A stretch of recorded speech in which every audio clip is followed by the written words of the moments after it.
My wife and I have 3 children. Despite my vast age and very grey hair and increasing rotundity, I have 3 very young children, Oliver, who's 5, Freddie, who's 3, and Jemima, who's 1.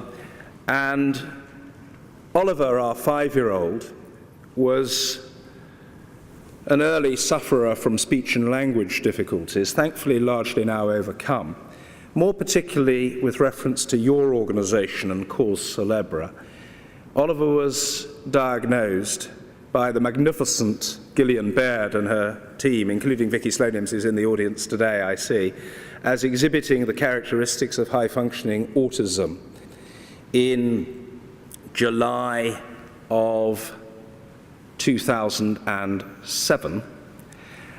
And that's the reality with which he, as our son, our delightful little boy, will contend. So like any other child, young person or adult with autism, he exhibits those obvious characteristics. He suffers from or experiences the triad of impairments, the problem of social communication, the problem of social imagination, the problem of social interaction, with which coping strategies to make life better are vital.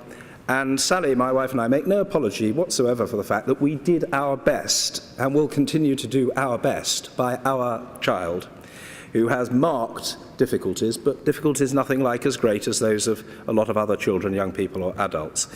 But what I do say, and I'm neither proud of nor apologetic about this, is that I think a lot of the time in public life, people are driven by their own personal experiences. And for year upon year upon year, as a Member of Parliament, I just did my best for anyone who came to me and said, John, my child's got special educational needs, or a learning disability, or a mental health problem.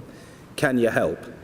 And I tried my best, but I will be honest with you and admit that I had no special interest in the subject. It wasn't something that made my pulse beat that much faster. And that did all change when we discovered our own son's difficulties.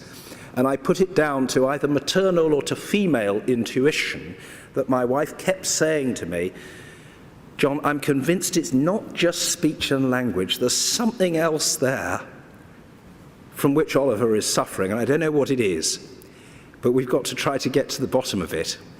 And so we sought a referral, and we saw Gillian and Vicky and their team, and received not only the most expert, but quite the most sympathetic help.